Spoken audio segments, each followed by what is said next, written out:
حیدرآباد کے مضافاتی علاقے Dindigul police station کی حدود میں دل خراش سڑک حادثہ اس وقت پیش آیا جب ایک 6 سالہ بچہ ٹپر کی ٹکر سے موقع پر ہی ہلاک ہو گیا۔ یہ حادثہ میڈشل ضلع کے ملم پیٹ علاقے میں پیش آیا جہاں متاثرہ خاندان کرائے کے مکان میں رہائش پذیر تھے۔ نظام آباد ضلع سے تعلق رکھنے والے راجو اپنی بیوی اور بیٹے ابھینو ریڈی کے ساتھ آکاش لے آؤٹ ملم پیٹ میں رہتے ہوئے ابھینو گیتانجلی انٹرنیشنل اسکول میں پہلی جماعت کا طالب علم تھا۔ جمعہ کی صبح 8 بجے اس کی ماں اسے اسکوٹی پر اسکول چھوڑنے کے لیے نکلی۔ جیسے وہ پلوی انٹرنیشنل اسکول کے قریب پہنچے، پیچھے سے تیزی سے آتی ہوئی ٹپر نے ان کی گاڑی کو ٹکر مار دی، جس کے نتیجے میں بچہ نیچے گر کر موقع پر ہی ہلاک ہو گیا۔ حادثے کے فوراً بعد پولیس جائے وقوع پر پہنچی اور لاش کو پوسٹ مارٹم کے لیے میڈشل سرکاری اسپتال منتقل کیا۔ ڈنڈیگل پولیس نے ٹپر کے ڈرائیور کو حراست میں لے لیا ہے۔ آندھرا پردیش ہائی کورٹ نے جمعہ 27 جون کو ہٹ اینڈ رن کیس میں سابق چیف منسٹر جگن موہن ریڈی کے خلاف پولیس کارروائی پر روک لگا دی۔ ہائی کورٹ نے پولیس کو ہدایت کی کہ وہ اگلے احکامات تک جلد بازی سے کام نہ لیں۔ دریاستہ محکمہ ٹرانسپورٹ کے اہلکاروں نے motor vehicle inspector Gangadhar Prasad کی نگرانی میں جگن کی کار کا معائنہ کیا۔ ہائی کورٹ آئندہ ہفتے اس مقدمے کی منسوخی کی درخواست پر سماعت کرے گی۔ مہاراشٹر میں ہندی بمقابلہ مراٹھی زبان تنازع کے درمیان ادھو ٹھاکرے کے ایم پی سنجے راوت نے بڑا بیان دیا ہے۔ سنجے راوت نے دعویٰ کیا کہ شیوسینا UBT کسی زبان کے خلاف نہیں ہے، بلکہ قوم پرستی سے متعلق تمام کام ان کے پارٹی کے لوگ ہندی میں کرتے ہیں۔ تاہم پرائمری اسکول کے بچوں پر 3 زبانوں کا بورڈ ڈالنا ضروری نہیں ہے۔ سنجے راوت کہتے ہیں کہ 5ویں جماعت تک پرائمری اسکولوں میں سے لسانی نظام کا نفاذ غلط ہے۔ دوسری جانب راج ٹھاکرے اور ادھو ٹھاکرے کے ایک ساتھ احتجاج کرنے کے معاملے پر سنجے راوت نے کہا کہ 6 جولائی اور 7 جولائی کو ادھو ٹھاکرے اور راج ٹھاکرے الگ الگ ریالیاں نکال رہے تھے۔ ایسے میں راج ٹھاکرے نے ہمیں فون کیا اور کہا کہ ایک ہی معاملے پر 2 بڑی ریالیاں نکالی جائیں گی تو یہ ٹھیک نہیں ہے۔ سنجے راوت نے دعویٰ کیا کہ میں نے ادھو ٹھاکرے سے بھی بات کی اور انہوں نے یہ بھی کہا کہ یہ ٹھیک ہے، پھر ہم نے 5 تاریخ کو حتمی شکل دے رہی ہے۔ مرکزی حکومت مختلف فلاحی اسکیموں کے ذریعے کسانوں کی مدد جاری رکھے ہوئے ہے۔ اہم اقدامات میں سے ایک پردھان منتری کسان سمان ندھی یوجنا ہے، جس کا مقصد پورے ہندوستان میں کسانوں کو براہ راست آمدنی میں مدد فراہم کرنا ہے۔ اسکیم کے تحت اہل کسانوں کو سالانہ فی ایکڑ 6000 موصول ہوتے ہیں، جو ہر ایک 3 مساوی قسطوں میں فی قسط 2000 روپے کے حساب سے تقسیم کیے جاتے ہیں، جو براہ راست ان کے بینک کھاتوں میں جمع ہوتے ہیں۔ 2019 میں اسکیم کے آغاز سے بعد سے حکومت نے اب تک 19 قسطیں تقسیم کی ہیں۔ آئندہ 20ویں قسط جولائی 2025 میں جاری ہونے کی توقع ہے۔ وزارت زراعت کی طرف سے جلد ہی ریلیز کی تاریخ کا اعلان کرنے والا ایک باضابطہ نوٹیفیکیشن جاری ہونے کا امکان ہے۔ جمعہ کی صبح دہلی کے اندرا گاندھی بین الاقوامی ہوائی اڈے ٹرمینل 3 پر ایئر انڈیا کی پرواز کو نشانہ بناتے ہوئے ایک تازہ بم کی دھمکی دی گئی۔ سیکیورٹی اہلکاروں کی جانب سے مکمل چھان بین کے بعد اس دھمکی کو جعلی قرار دیا گیا۔ الرٹ اس وقت کیا گیا جب کیبن کرو نے ہوائی جہاز کے اندر ایک ٹیشو پیپر پر نوٹ دریافت کیا، جس میں پیغام تھا، جس میں کیا لکھا گیا کہ ایئر انڈیا 2948 ٹرمینل 3 پر بم موجود ہے۔ معیاری پروٹوکول کے بعد عملے نے فوری طور پر ہوائی اڈے کی سیکیورٹی اور حکام کو مطلع کیا۔ خطرے کی اطلاع ملنے کے فوراً بعد CISF اور ہوائی اڈے کی سیکیورٹی ٹیموں نے علاقے کو گھیرے میں لے لیا اور ہوائی جہاز کے اندر گہری جانچ کی۔ مسافروں کو بحفاظت اتار لیا گیا اور پرواز کو معائنے کے لیے الگ تھلگ کر دیا گیا۔ بعد ازاں بم کی دھمکی کو جھوٹا قرار دیا گیا، جس کا مقصد ممکنہ طور پر خوف و ہراس یا خلل پیدا کرنا تھا۔ رتلام میں مدھیہ پردیش کے وزیر اعلیٰ موہن یادو کے قافلے کی گاڑیاں اچانک رک گئی۔ CM موہن یادو ایک انڈسٹریل کنکلیو میں شرکت کرنے جا رہے تھے۔ راستے میں اس نے دوسی گاؤں کے پیٹرول پمپ سے اپنی گاڑیوں میں ڈیزل بھرایا۔ ڈیزل بھرنے کے بعد گاڑیاں رک گئیں۔ پہلے تو یہ فنی خرابی معلوم ہوتی تھی، لیکن جب تحقیقات کی گئیں تو انکشاف ہوا کہ ان گاڑیوں میں پانی ملا ہوا ڈیزل بھرا گیا تھا۔ بعد ازاں پیٹرول پمپ سیل کر دیا گیا۔ اتر پردیش کے اٹاوہ میں کتھا واچکوں کے ساتھ بدسلوکی کا معاملہ آئے روز گرم ہو رہا ہے۔ یہ معاملہ نہ صرف UP میں بلکہ ملک کی سیاست میں بھی گرم ہے۔ اب میڈیا سے بات کرتے نشاد پارٹی کے صدر اور یوگی حکومت کے وزیر سنجے نشاد نے اٹاوہ کے کتھا واچکوں کے والے واقعے پر رد عمل ظاہر کیا۔ اٹاوہ کتھا واچکوں والے تنازع پر یوگی حکومت کے وزیر سنجے نشاد نے کہا کہ میں اس کی مذمت کرتا ہوں، یہ ٹھیک نہیں۔ سب کو جینے کا حق ہے۔ یہ تحقیقات کا معاملہ اور قصورواروں کے خلاف کارروائی کی جائے گی۔ اگر ایسا ہی چلتا رہا تو پسماندہ طبقات الگ ہو جائیں گے، دلت الگ ہو جائیں گے اور اونچی ذاتیں الگ ہو جائیں گی، اور کہا کہ آئین تمام ذاتوں کو متحدہ اور یکساں حقوق کے لیے بنایا گیا تھا۔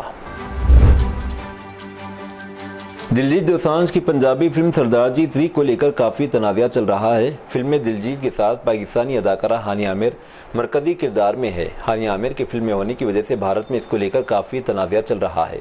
یہ فلم بھارت میں ریلیز نہیں ہو رہی، لیکن اسے پاکستان میں ریلیز کی اجازت مل گئی ہے۔ سردار جی 3 اب پاکستان میں ریلیز ہوگی۔ فلم کو پاکستانی سینسر بورڈ سے منظوری مل گئی ہے۔ اتر پردیش کی نگینا لوک سبھا سیٹ سے MP اور آزاد سماج پارٹی کانشی رام کے قومی صدر Chandra Shekhar Azad P H D scholar doctor Rohini Ghawari کی جانب سے لگائے گئے سنگین الزامات کی وجہ سے تنازعات میں ہیں۔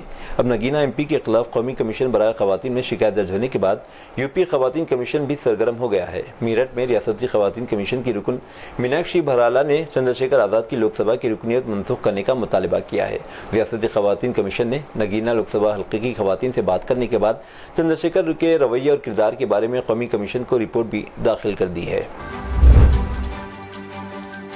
مغربی بنگال میں قانون کی طالبہ کے ساتھ اجتماعی عصمت دری کا ایک ہولناک واقعہ سامنے آیا۔ پولیس نے درندگی میں ملوث 2 موجود طلبہ اور کالج کے سابق طالب علم سمیت 3 افراد کو گرفتار کیا ہے۔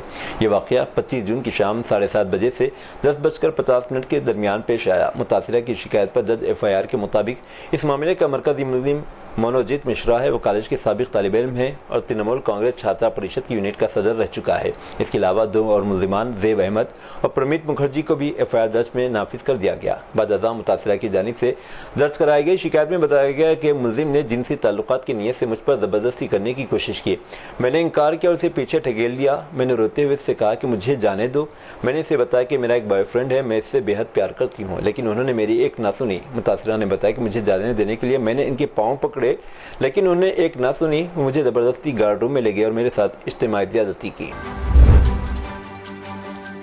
بنگلور میں علی اسکر روڈ پر واقع ایمبیسی اپارٹمنٹ میں کمشنر کے دفتر کے قریب ایک ڈرامائی ریسکیو مشن سامنے آیا، جہاں ایک نوجوان نشے میں دھت پھل چرانے کے لیے درخت پر چڑھ گیا۔ ایک سیکیورٹی گارڈ کی طرف سے دیکھے جانے اور پوچھ گچھ کرنے پر نوجوان گھبرا گیا اور فرار ہونے کی کوشش کی اور ایک شاخ سے غیر یقینی طور پر لٹک گیا۔ پولیس اور مقامی لوگ جائے وقوع پر پہنچے اور ترپال کا استعمال کرتے اسے بچانے کی کوشش کی۔ ان کوششوں کے باوجود وہ 50 فٹ سے زیادہ کی بلندی سے گرا۔ اس کے کلہے پر شدید چوٹیں آئیں۔ زخمی نوجوان کو پولیس نے فوری طور پر بورنگ اسپتال منتقل کیا۔ راجستھان کے دارالحکومت جے پور میں رشتوں کو شرمسار کرنے والا ایک سنسنی خیز معاملہ سامنے آیا ہے۔ یہاں ایک باپ کو اپنی ہی 10 اور 11 سال کی بیٹیوں کے ساتھ طویل عرصے تک زیادتی کرنے پر گرفتار کیا گیا۔ ملزم گزشتہ کئی سالوں سے اپنی بیٹیوں کو اپنی ہوس کا نشانہ بنا رہا تھا۔ ڈاکٹروں، NGOs اور پولیس نے مل کر ملزم باپ کے کرتوت کو بے نقاب کر دیا ہے۔ اس معاملے میں پولیس نے نہ صرف اسٹنگ آپریشن کیا بلکہ اپنے طور پر مقدمہ بھی درج کر لیا۔ بنگلہ دیش کی عبوری حکومت نے نوبل انعام یافتہ محمد یونس کی قیادت میں 2014، 2018 اور 2024 میں ہونے والے قومی انتخابات میں مبینہ بے ضابطگیوں، بدعنوانی اور انتظامی بدانتظامی کی تحقیقات کے لیے ایک 5 رکنی اعلیٰ سطحی کمیٹی تشکیل دی ہے۔ جمعرات کو دیر گئے کابینہ ڈویژن کی طرف سے جاری کردہ گزٹ نوٹیفیکیشن میں پینل کی تشکیل کی تصدیق کی گئی۔ کمیٹی کو مبینہ انتخابی ہیرا پھیری کا پردہ فاش کرنے کا کام سونپا گیا، جس نے حکمراں عوامی لیگ کی حمایت کی شہریوں کو ان کے ووٹ کے آئینی حق سے محروم رکھا۔ ایران کے وزیر خارجہ سعید عباس عراقچی نے کہا کہ ایرانی سرزمین پر اسرائیلی اور امریکی حملوں کے بعد بڑھتی ہوئی کشیدگی کے درمیان امریکہ کے ساتھ بات چیت دوبارہ شروع کرنے کا کوئی انتظام یا عزم نہیں کیا گیا۔ سرکاری نشریاتی ادارے IRIB کے ساتھ ایک انٹرویو میں مسٹر عراقچی نے کہا کہ بات چیت دوبارہ شروع کرنے کے امکان پر غور کیا جا رہا ہے، لیکن یہ اس بات پر منحصر ہوگا کہ آیا تہران کے قومی مفادات کا تحفظ کیا گیا ہے یا نہیں۔ انہوں نے کہا کہ ہمارے فیصلے صرف اور صرف ایران کے مفادات پر مبنی ہوں گے۔ اگر ہمارے مفادات مذاکرات کی طرف واپسی کا تقاضا کرتے تو ہم اس پر غور کریں گے، لیکن اس مرحلے پر کوئی معاہدہ یا وعدہ نہیں کیا گیا اور نہ ہی کوئی بات چیت ہوئی۔ مسٹر عراقچی نے 2015 کے جوہری معاہدے کو بحال کرنے اور امریکی پابندیاں ہٹانے کے بارے میں بات چیت کے پچھلے دور میں واشنگٹن پر ایران کو دھوکہ دینے کا الزام لگایا۔ سنٹرل افریقن ریپبلک کے دارالحکومت بینگوئی کے ایک ہائی اسکول میں پیش آئے ہولناک دھماکے اور اس کے بعد بھگدڑ کے نتیجے میں کم از کم 29 طلباء جاں بحق اور 250 سے زائد زخمی ہو گئے۔ یہ افسوسناک واقعہ بارٹلمی بوگانڈا ہائی اسکول میں اس وقت پیش آیا جب ایک خراب بجلی کے ٹرانسفارمر کو مرمت کے بعد دوبارہ چالو کیا جا رہا تھا۔ یہ معلومات وزارت تعلیم نے جمعرات کو جاری کی۔ وزارت صحت کے مطابق مرنے والوں میں 16 طالبات بھی شامل ہیں، جن میں سے زیادہ تر موقع پر ہی فوت ہو گئیں، جبکہ کچھ کی موت ہاسپٹل پہنچنے کے بعد ہوئی۔ زخمی ہونے والے 260 سے زائد طلباء مختلف اسپتال میں زیر علاج ہیں۔ حادثے کے وقت اسکول میں تقریباً 5000 طلباء اعلیٰ تعلیم کے امتحانات دے رہے تھے۔ ڈونلڈ ٹرمپ کا کہنا ہے کہ مشرق وسطیٰ میں ایک اور جنگ جلد ختم ہونے والی ہے۔ اسرائیلی وزیراعظم بنجامن نتن یاہو نے غزہ جنگ کے خاتمے پر رضامندی ظاہر کر دی ہے۔ بنجامن نتن یاہو اور امریکی صدر ڈونلڈ ٹرمپ نے غزہ کی جنگ کو جلد از جلد ختم کرنے اور ابراہم سمجھوتے کو وسعت دینے پر اتفاق کیا ہے۔